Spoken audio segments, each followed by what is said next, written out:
Hora da gente fazer a nossa conexão diária aqui no Bastidores do Poder com os Estados Unidos. Aliás, quanta notícia pra gente repercutir com ele, Eduardo Barão. Boa noite, Barão. Opa, peraí.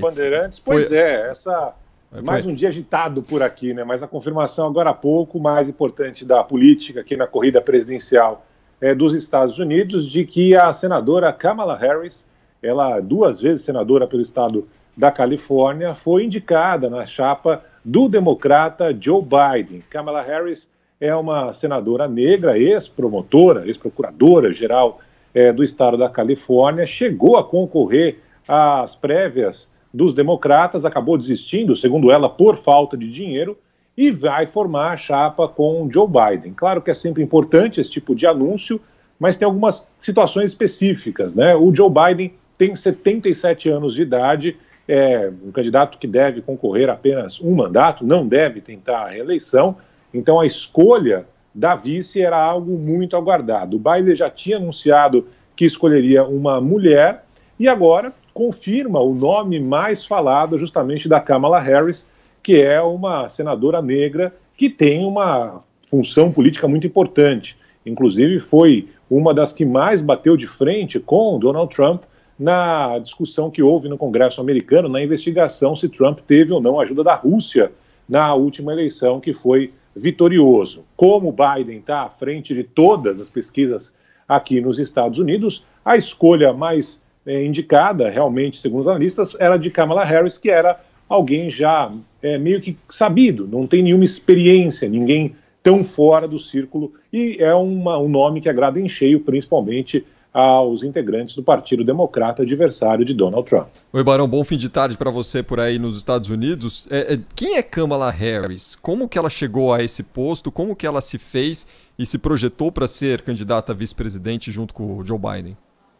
Ela é senadora 2 vezes pelo estado da Califórnia, Cris, já está há muito tempo na política, foi procuradora-geral do estado da Califórnia e está já há um bom tempo na política aqui dos Estados Unidos, apesar de ter apenas 55 anos de idade. Ela é uma negra, ela tem os pais, né, de origem asiática, então ela acaba também recheando todas essas partes aqui da política dos Estados Unidos. Ela é uma mulher, então há interesse de pegar essa fatia, claro, do eleitorado, que hoje, segundo as pesquisas, já vota majoritariamente em Joe Biden. Também tem a questão racial, que veio à tona em especial após a morte do George Floyd, então é uma negra, ou seja, tem todos os componentes indicados para ocupar essa vaga, essa chapa com o democrata Joe Biden. E tem principalmente uma função que foi muito preponderante aqui, de bater de frente com Donald Trump. Várias vezes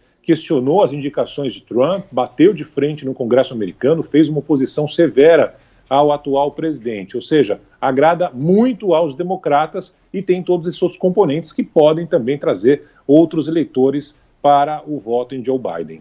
Eu estava até me fazendo essa mesma pergunta que o Cris fez, né, Barão? Porque para a gente aqui no Brasil é um personagem não tão frequente assim nos noticiários, né? Agora, acredito que a gente vai falar bastante da Kamala Harris daqui para frente. E até nessas pesquisas que eu fiz, esbarrei em alguns dados interessantes que dizem muito isso que você trouxe para a gente. As mulheres são 55% do eleitorado americano, né? É um número muito expressivo e é um número capaz de mudar eleição, sobretudo naqueles estados que são os swing states, né, Barão? Que uma hora estão de um lado, outra hora estão do outro, né?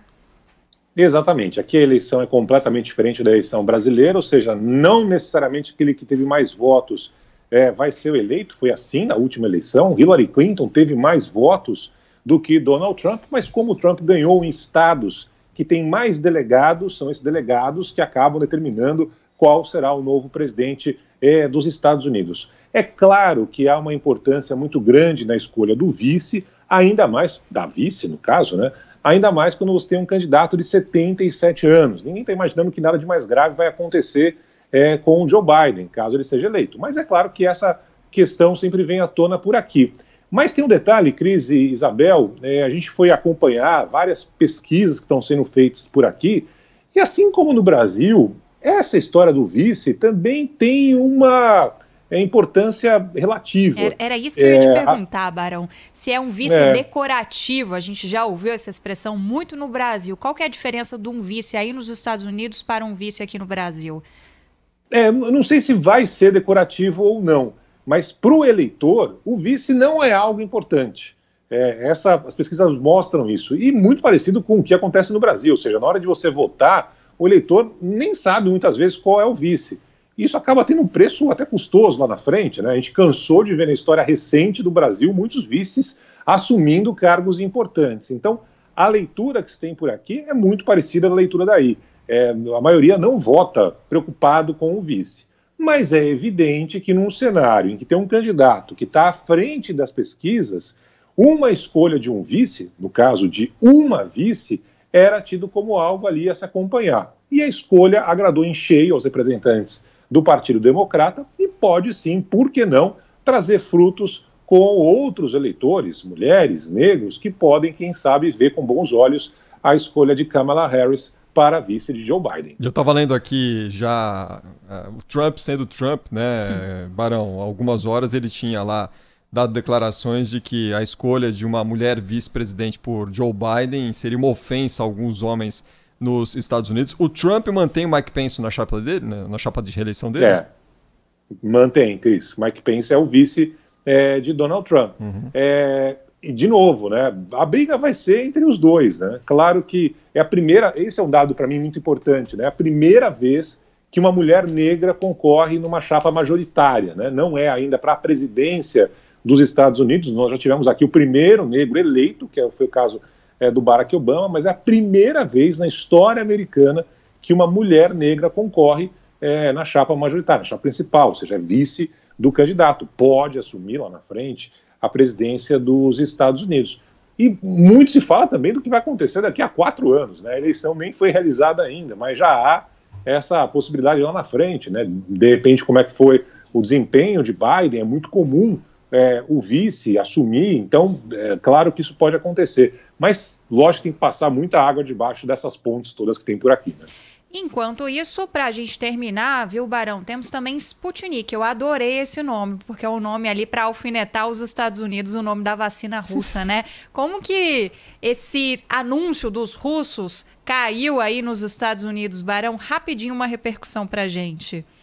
O presidente Donald Trump não falou ainda, Isabel, mas é visto com muita incredulidade. Né? Eles não acham que essa vacina possa dar certo. Os Estados Unidos estão pagando muito caro, são mais de 8 bilhões de dólares em diferentes testes que têm sido realizados por aqui. Eles querem ter essa vacina em primeiro lugar, então os Estados Unidos não veem a vacina russa com bons olhos. O presidente Donald Trump, na semana passada, foi questionado se a vacina fosse da China, que está em rota de colisão aqui, se ele faria negócio. Ele falou que sim, iria até a China comprar a vacina se fosse a primeira a ser descoberta. Então, é visto muito mais com a campanha publicitária do Vladimir Putin, inclusive na escolha do nome, né, do primeiro satélite que orbitou a Terra antes, inclusive, do que a NASA conseguiu lá naquela briga espacial, mas não é visto como uma vacina confiável, pelo menos nesse momento aqui nos Estados Unidos. Muito bem, Eduardo Barão conosco ao vivo diariamente aqui no Bastidores do Poder. Barão, boa sorte para você, bom trabalho por aí, porque o Trump está falando agora e certamente vai ter muita repercussão ainda hoje aí nos Estados Unidos. Depois um grande abraço. Barão. Um beijo. Valeu, até mais. Beijo, bom trabalho para vocês. Obrigado. Valeu.